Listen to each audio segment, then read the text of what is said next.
Episode 1 of The Shards starts with an older Brett narrating the first time he went to watch The Shining after it came out in 1980. Admittedly, he was a fan of the books and was inspired enough to start writing his first novel.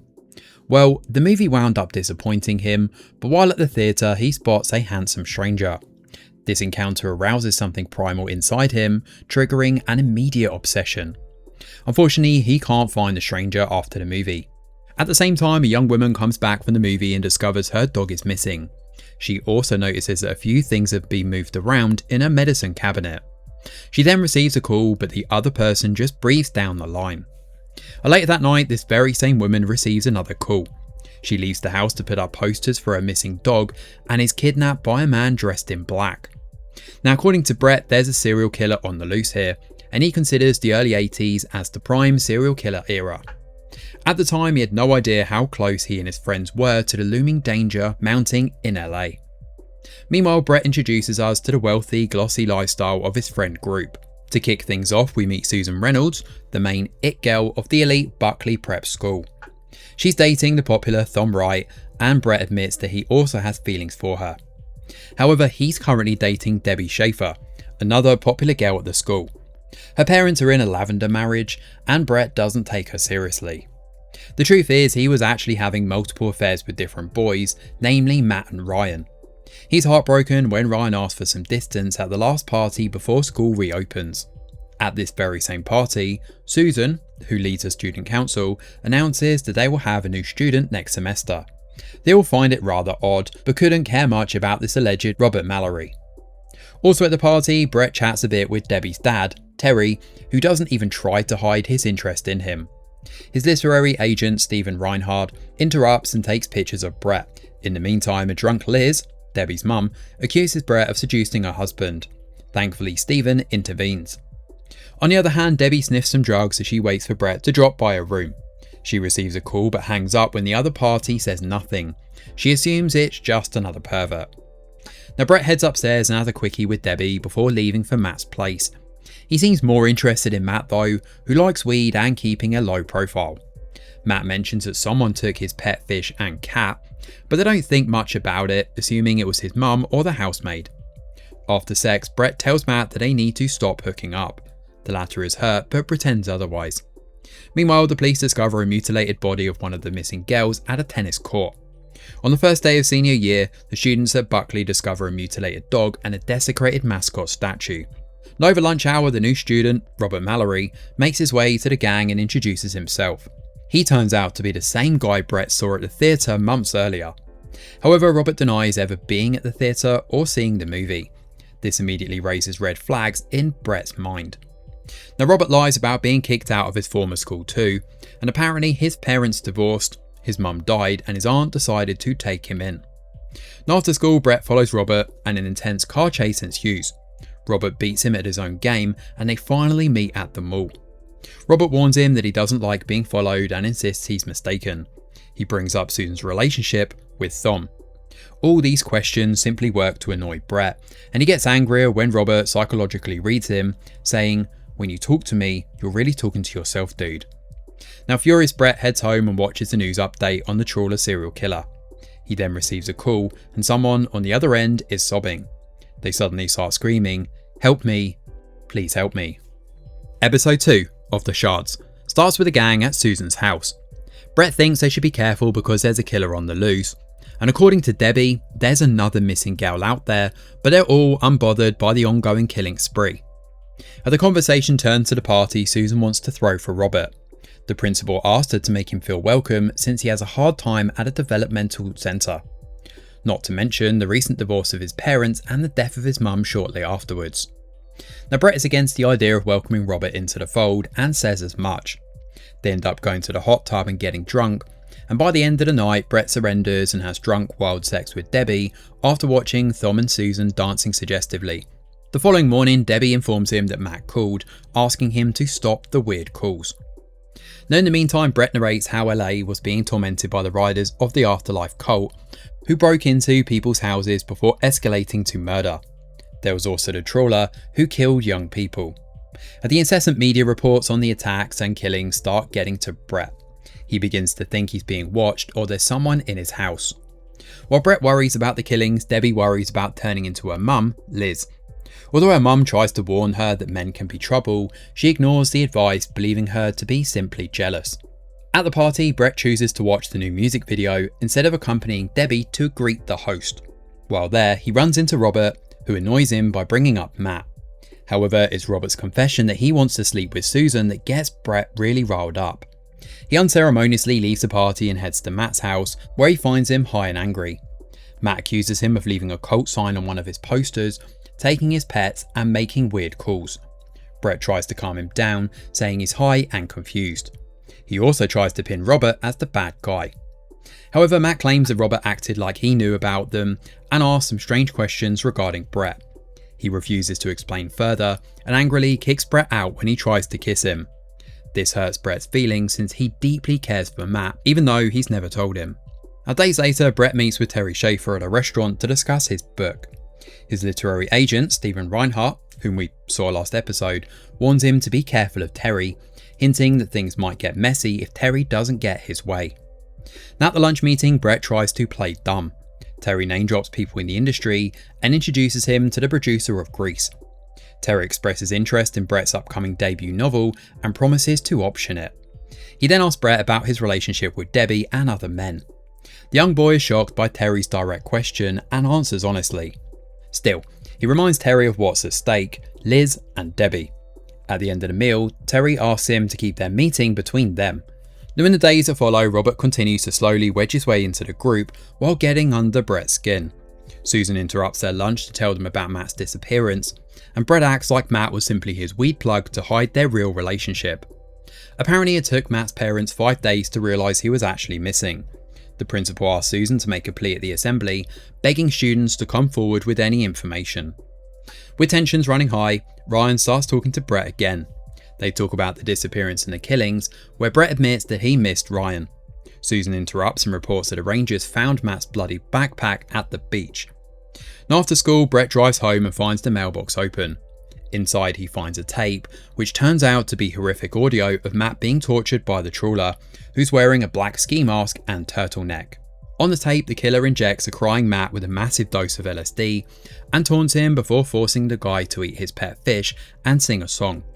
The episode ends with a deeply traumatized Brett vomiting his guts out. Episode 3 of the Shards starts with Brett narrating how his friends don't believe him or care about Matt's disappearance. His friends assume that Matt ran away and focus on enjoying their youth instead. Then October 1st rolls by and Brett marks the date as the day Fun died. This was the day the trawler got to one of their beloved classmates, Rhonda. Everyone liked Rhonda because they thought she was funny, and she was supposed to be in a special needs class as she suffered from a neurological condition. However, her dad paid the school to keep her in the main classes. She earned the nickname Really Rhonda after an exasperated teacher called her out for one of her outbursts. It turns out Brett liked Rhonda because she never outed him in any of her honest outbursts. He also loved that she was good at disco roller skating and seemed oblivious to other people's opinions. Unfortunately, she was taken by the trawler during one of her nightly visits to the deserted disco roller skating derby. The police later find blood and evidence of a struggle at the derby, but Rhonda was nowhere in sight. By this point, the trawler had her already safely locked away in a cage in the basement and was ordering her to eat live eels as she screamed for help. Even after Rhonda's disappearance, Brett's social circle didn't seem to care. Susan focuses on Robert's upcoming party instead. Debbie wants to become famous just like Corazon Cha-Cha after the shooting of the dance-off episode. Of course, Robert was just happy that he's part of the gang and Susan is planning his welcome party. Tom is in his usual love bubble and looking forward to homecoming, and he thinks Brett is being a bummer. To ease Brett's nagging about the disappearance, Susan and Robert team up with Rhonda's dad's company and start a Help Me Rhonda rescue fund. They plaster Rhonda's pictures on water bottles and ask the students to share any information they have at the school parade. Brett is pissed and no one cares about Matt, and on the other hand, Debbie starts flirting with Ryan. Not after school, Brett meets with Terry to discuss the book. Terry challenges him to talk about loss in his books, specifically the loss of his virginity. They end up going on a scenic, secluded ride on a secret street. However, Brett gets nervous when a van pulls over just as Terry is about to make a move on him. He asks Terry to drop him home as he gets an unsettling feeling after seeing the van. And that night, Brett goes back to Matt's place and feels a wave of nostalgia and sadness. The landline rings and Brett picks it up. The trawler just breathes into the phone and refuses to answer Brett's burning questions about Rhonda and Matt's location. Now over at Debbie's house, her frustrated mum mourns the death of her acting career and the disappointment that her daughter has become. She blames Terry for what happened to her and he refuses to take any accountability. Still, she decides that she won't give up and will shine as an actress someday. The next day at school, Brett opts to secretly follow Robert as he believes he's the trawler. During the ride, Brett's thoughts also drift heavily to his intense obsession with the writer Joan Didion, whose literature and worldview increasingly consume him. He follows him to his rental family house and sees him walking out with a bag. According to Brett, he later told the police that he thought Robert was hiding a human head in the bag. After Robert leaves, Brett sneaks in and looks around. The scene interloops with Rhonda hearing noises while in her cage in the basement. Brett gets to the basement door and goes down to explore. Ray finds an open cage in one of their school jackets, presumably that of Matt's. Beneath the jacket he finds a bloody iguana, which startles him. And as the episode closes out, the trawler drags Rhonda from her cage as she screams and fights back. Episode 4 of The Shards starts with Ryan's perspective on what happened back in 1981. He takes us through his morning ritual, which includes snoozing alarms, a shower and breakfast. On this day he skips school to head to the local porn studio where he works. Apparently his dad went bankrupt and he needs the money to afford Stanford. And at the studio he meets Butch, the owner, who tells him that VCR tapes are no longer being made for international markets. She's shifting to home VCR tapes instead. Ryan is worried about the end of his anonymity, but Butch convinces him to push off his concerns for now. Instead, she asks him to help Liz, Debbie's mum, settle in on her first day. It turns out they're shooting a video with an incestuous storyline, and at the start of the shoot, Liz asks him not to tell Debbie about her new job. In the meantime, the trawler brings Rhonda to the beach and starts his ritual of force feeding. She screams for help, but no one hears her. On the other hand, Thom is displeased to see his mum happy after divorcing his dad and taking in a new lover. He opts to hang out with his friends at the bar instead. They're shocked to find out that one of their teachers works there part-time. Now Brett walks in a mood and brings up Matt's disappearance and his recurring nightmare about the trawler. He believes that the trawler has changed his life and ruined his childhood forever. He feels like it's only a matter of time before he realises it happened. He's shocked that his friends are still looking forward to Robert's party, even through all of this, and they have a secret vote and he's the only one who votes for the cancellation. He loses gracefully and they continue to party. Now at said party, Thom starts getting jealous at the close friendship between Robert and Susan. Debbie is offended when Susan refuses to kick Corazon Cha-Cha out of the party.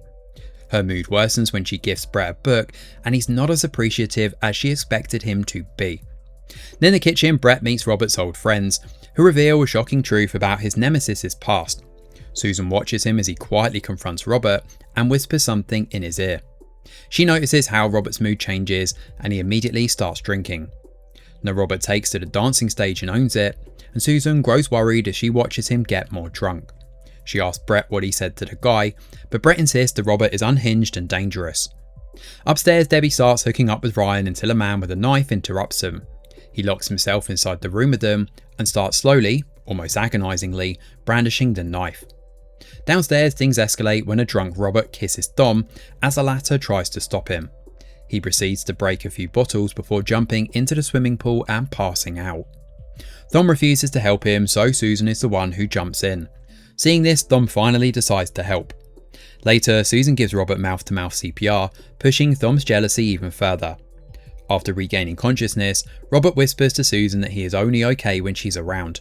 Thom starts kicking him, and Brett is forced to step in and break up the fight. Just then, the lights go out and Debbie's scream rents the air. Thom and Brett rush to check out what's wrong, and they find the door locked. Ryan and Debbie explain what's happening inside. The man opens the door and Thom orders him to leave, and they all watch in shock as the man asks Thom if that is his request. When Thom says yes, he quietly leaves after wishing him good night. The next morning, Susan checks in on Robert before joining her friends on the poolside. Brett insists that Robert is unhinged, but Susan defends him. The conversation turns to what he told Robert that night. Brett refuses to answer, but in a flashback we learn that he accused Robert of killing his mum. Brett questions what Robert whispered to Susan after the CPR, and she lies that he only thanked her. They instinctively realised that they lied to each other for the first time, and somehow it changed their dynamic. Brett then asks if Dom recognised the man with the knife since he called him by name. Of course, his friend denies the accusation, and as for Debbie, she alleges that a man forced her and Ryan to get naked. The episode ends with Matt and Rhonda locked in different cages. So the Shards has been a pretty decent watch. It's very typical Ryan Murphy fashion here, and in many ways it kind of reminds me of that season in Nip Tuck where we had a serial killer on the loose, which again was also produced by Ryan Murphy. This episode in particular though switches gears as we transition from Brett's narration to Ryan's. For 3 episodes we've been following Brett, so this change is actually quite a nice way of fleshing out more of the story from a different perspective. It turns out they all have double lives and secrets they're trying to protect. Ryan is not only bisexual but also shoots adult films too. Liz is new to the game and sees the opportunity as a way to fulfill her acting dreams. On the other hand, we start to get a deeper look at Robert here. He seems like a highly misunderstood teenager who's dealing with a lot of trauma. He's also manipulative and makes it hard to pity him as he descends into an erratic breakdown. Honestly, it's tough to see whether Brett's accusation truly triggered him or if he's just faking it. Simultaneously, his breakdown highlights the recurring theme of visual hedonism in the show. This is again typical Ryan Murphy fashion as he deals with this a lot. The vibrant lighting, meticulous framing and music choice glamorise the horrific underbelly of the so-called luxurious lifestyle. The series' fast pace also highlights how different the show is from the original book, where everything happens inside Brett's head because he's too obsessed with Robert to notice anything else. But the show rushes through major reveals and big horror scenes. By throwing in huge moments so early, like an actual home invasion or showing the cages, the show drops its own stakes. It trades the book's quiet, creepy mood for something akin to a standard slasher drama, and you have to wonder if rushing it like this ruins the psychological tension that made the book work so well. Still, standing on its own and ignoring the book for now, the show itself is actually pretty decent and somewhat of a guilty pleasure. With 4 more episodes to go, it's anyone's guess who the killer might be. Thanks for watching, and do let us know your thoughts in the comments below. Smash a like or subscribe to the channel, your support is very much appreciated. I'm Greg Wheeler, and from all of us over here at The Review Geek, we'll see you on the next video.